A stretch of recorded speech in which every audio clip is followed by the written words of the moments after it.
Sí, ha habido desde muy pequeña, ¿no? Estaba utilizábamos en casa las lenguas de mi padre y la de mi madre también. Padre era la lengua Gun y mi madre Yoruba, pero también cuando íbamos a ver a la abuela, también nos hablaba en Mina, que es una lengua de Togo, pero que siempre barajábamos todos los idiomas, ¿no? Y cuando empecé el colegio, entonces fue el francés y papá nos obligaba ya a hablar francés continuamente en casa. Y cuando nos escuchaba hablar alguno de las lenguas maternas, pues se enfadaba mucho con nosotros y para él era muy importante que domináramos el francés, ¿no? Y hay que decir que el francés es un idioma muy difícil a nivel de estudios y de formación, ¿no? Pero hasta los 15, 16, 18 años francés y por casa y en la ciudad o en el pueblo donde estábamos nos comunicábamos en Guni, en Yoruba. A esto yo tengo que dar muchas gracias a mi padre porque era un director, un maestro que se encargaba de crear escuelas en pueblos perdidos del Benín, en el sur del Benín, ¿no? Y como que íbamos con él siempre, y al llegar al sitio, él se relacionaba mucho con la gente del pueblo. Había una relación muy de respeto y también muy de acercamiento a estas zonas rurales donde íbamos, ¿no?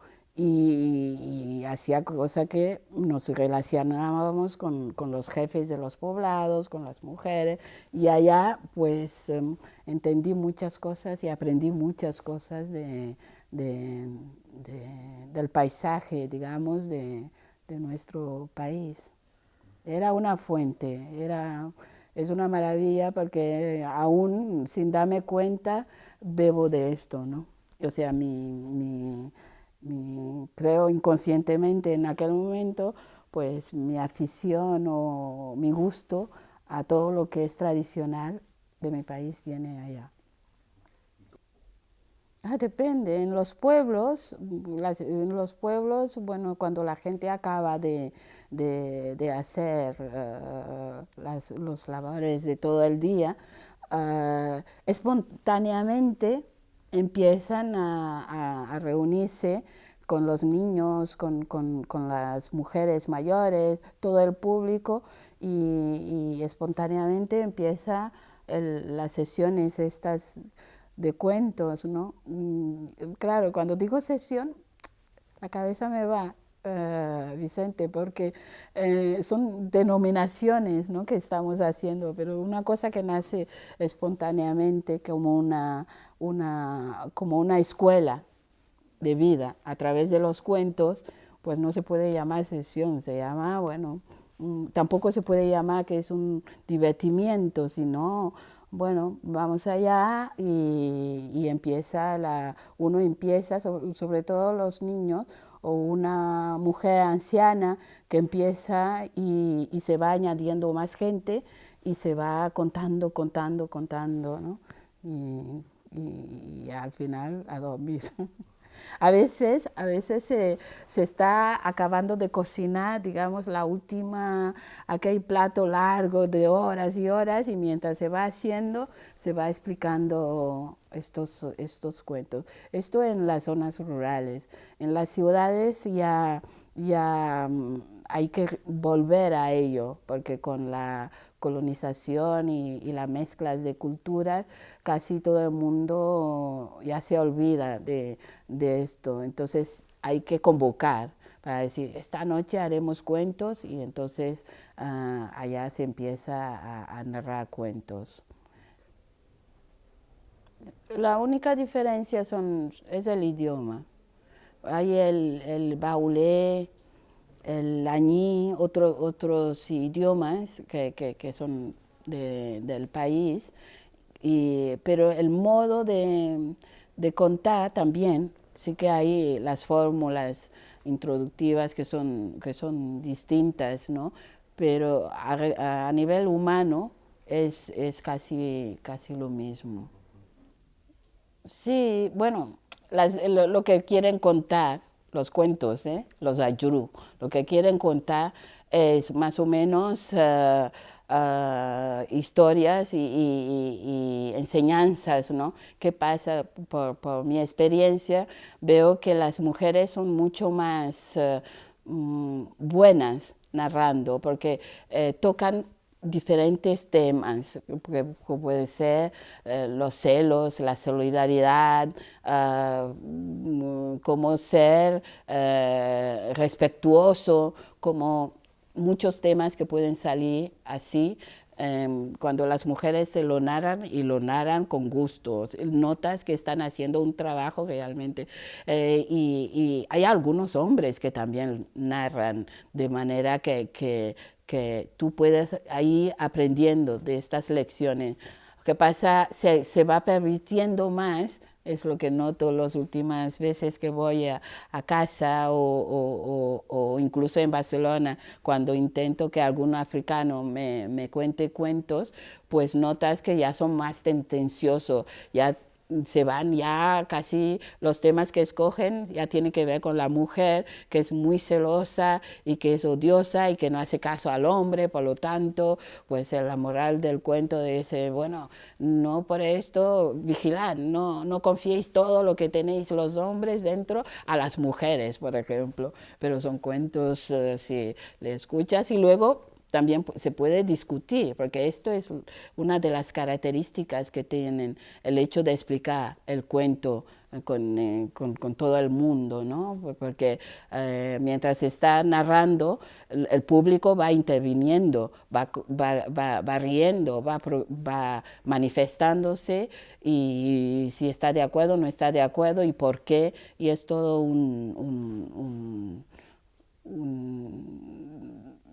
una comunicación desde todos los puntos de vista, ¿no?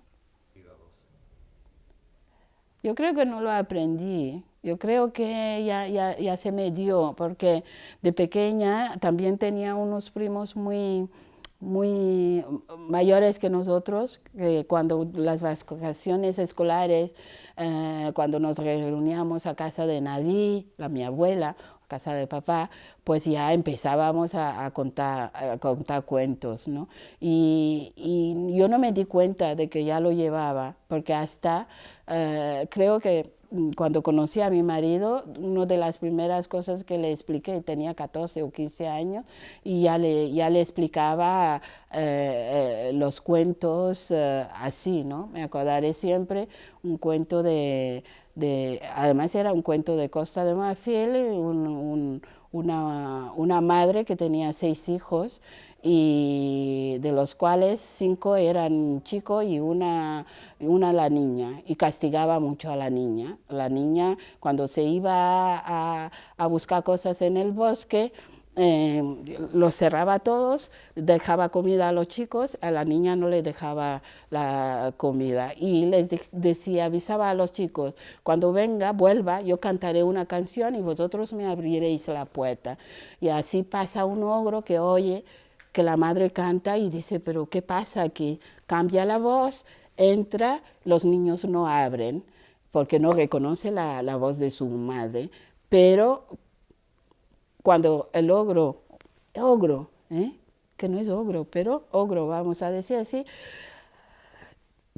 se convierte su voz muy fiel a la de la madre, los niños abren y el ogro come a todos los chicos y a la niña no se la come. ¿Qué pasa? Allá lo dejo. Pues este cuento, por ejemplo, recuerdo haberle contado al que sería mi marido, y he seguido haciéndolo, pero es una manera de contar, esto sí que tengo que decir, muy distinto. Yo me he tenido que contar el cuento adaptándome al público europeo. Y quizás suena raro, quizás se me vea raro como cuento, ¿no? Porque además necesito del público para poder contar bien. Es una frustración que me pasa. A veces, claro, aparte de venir con historias raras que no entiende el público, Vicente, y que después tú estás pidiendo que el público te lleve para que la sesión de cuento esté bien, pues es es una forma de contar muy, muy adaptado, pero que a veces no sé si lo está conseguido. No, yo intento que el cuento que estoy contando tenga, tenga la misma voz de cómo yo la he sentido. ¿Qué pasa? Que estamos pasando de un oral a un escrito. Estamos pasando de una lengua tonal a una lengua mucho más definida, mucho más con sus reglas y así. Pero el reto, que es es que si no, no me siento bien, es plasmar lo más fiel posible, tal como escuché el cuento. Son realidades distintas, entonces a veces no encuentras esta palabra, ni los gestos que había en la narración oral, no la encuentras, no la puedes estar llenando la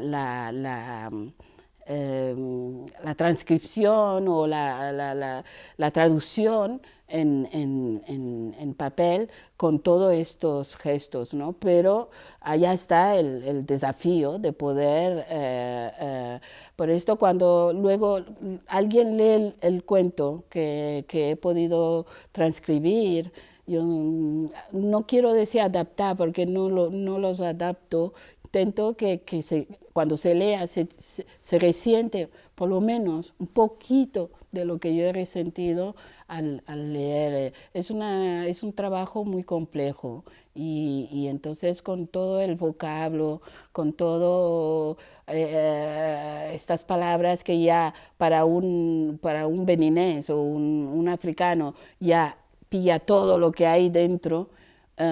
Por ejemplo, he visto que estoy leyendo una traducción de Chimamanda y en el libro se está hablando de un grupo que tiene un culto y se ha traducido culto.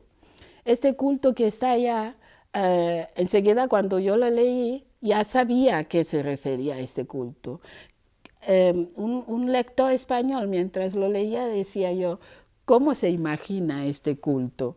Claro, porque este culto tiene que ver con unas organizaciones cerradas del vodú que Chimamanda lo explica bien. Además lo ha hecho en inglés. No sé tanto inglés, pero al traducirlo, pues supongo que la traductora habrá sufrido mucho. Pues un poco es lo que hay.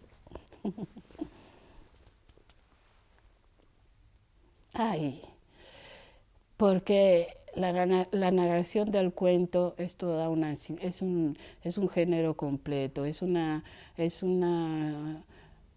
sinfonía, es, es, um, es poesía, es una historia narrada que se desarrolla, hay todos los elementos dentro del lenguaje que lo lleva.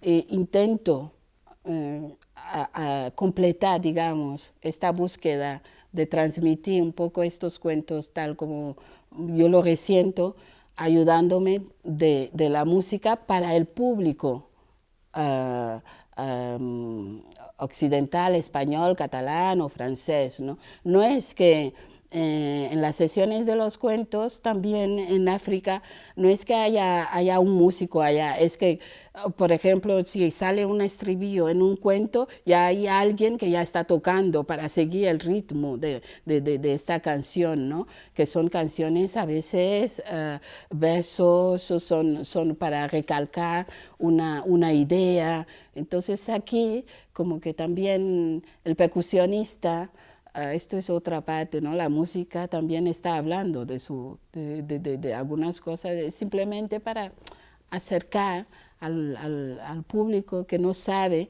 para hacerle una idea que sea más completo, más completa de todas estas historias, ¿no? El cuento es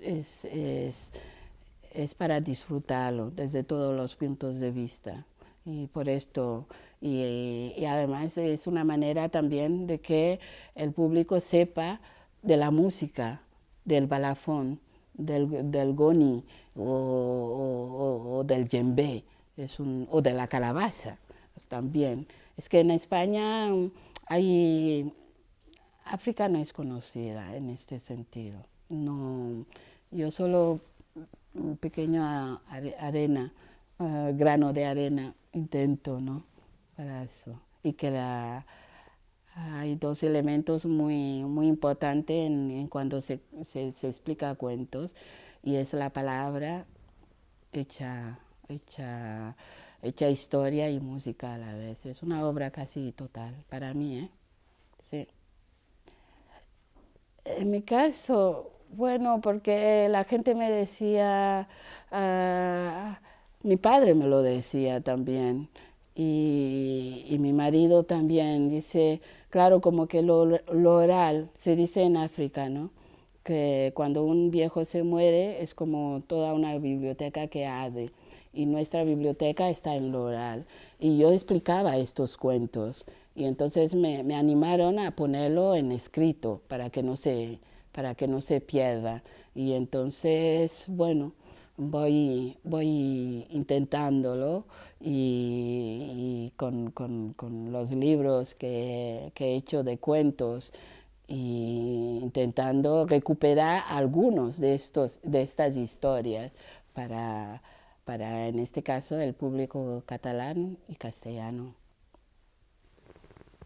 Ah, no, sí, por no publicarlo, porque sería como tirarlo a la basura, porque es muy complicado o sea, cuentos, por ejemplo, que empiecen con proverbios y que son muy complicados de entender para un público español, ya no lo publico, ¿no? O cuentos que tienen un léxico sagrado, por ejemplo, de momento ya los descarto, porque solo lo puede disfrutar un africano, un blanco, un europeo, así, hecho, no. Es como, no sé,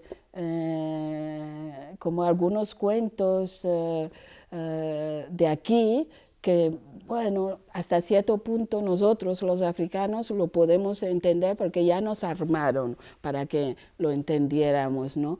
Pero es tan complejo ya la realidad de aquellos cuentos que yo podría contar, y que solo cuando los vuelvo a escuchar los disfruto yo sola, y ya está.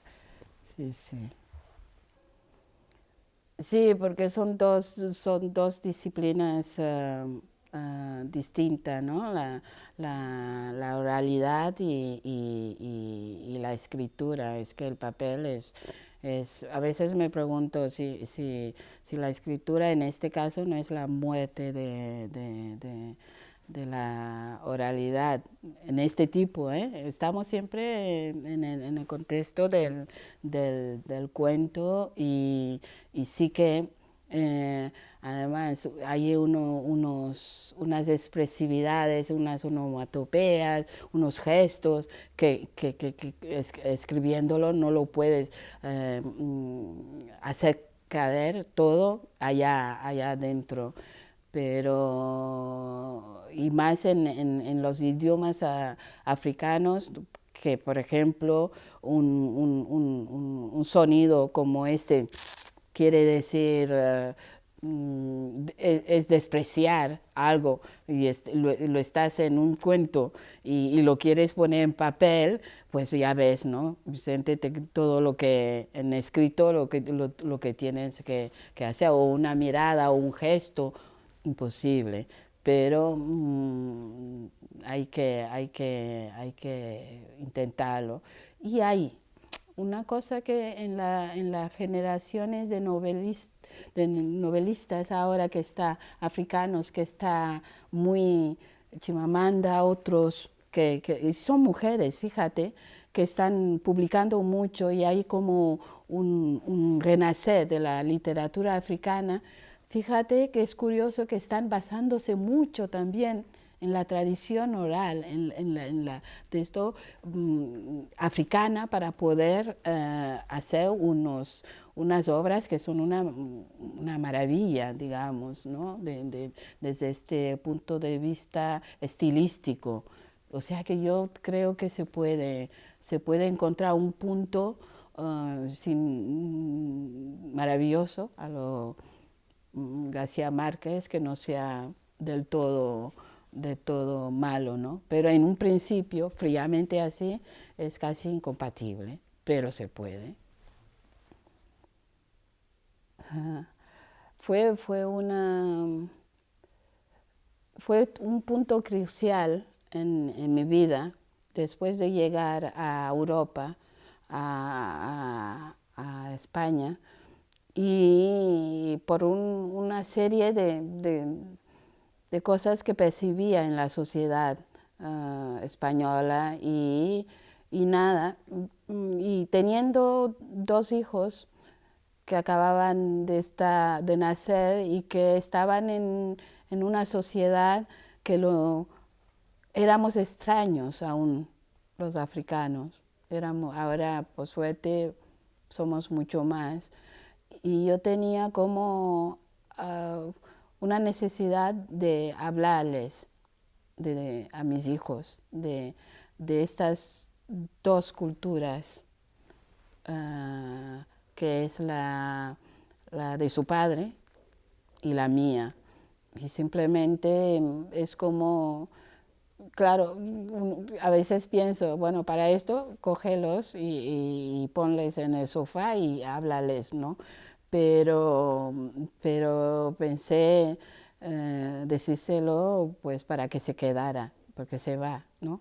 La palabra. Así por lo menos se les queda en un escrito, en un libro, y porque también para las generaciones futuras de mestizos que pudiera haber y para la relación entre una madre y unos hijos. Ha sido duro este libro, pero me llevó más a hacerlo Didac y Axel, que son mis dos hijos. Sí. Y yo creo que sí, y sobre todo si lo sabemos leer y escuchar y no quedarnos en los estereotipos y tener la voluntad de escucharlos y de leerlos. Creo que sí, y además creo que es necesario estas dos orillas, porque siempre estamos cerca al otro, pero no escuchamos al otro. Las sociedades occidentales cada vez más se han vuelto de un individualismo muy duro, y aún que dicen, hay un dicho africano que dice que uno tiene que dar la vuelta así y encontrar otras cabezas a su alrededor. Y esto aún falta y se está alejando cada vez más en el mundo global, en el mundo blanco, en el mundo. Y es una reserva que está aún en algunos países en el mundo. En África es la cuna de la humanidad y también si no vigilamos también se perderá muy fácil, ¿no? Allá. Y entonces pienso que también aún estamos a tiempo de beber unos de otros, ¿no? Pero siempre para completar, no para excluir, sino para andar juntos.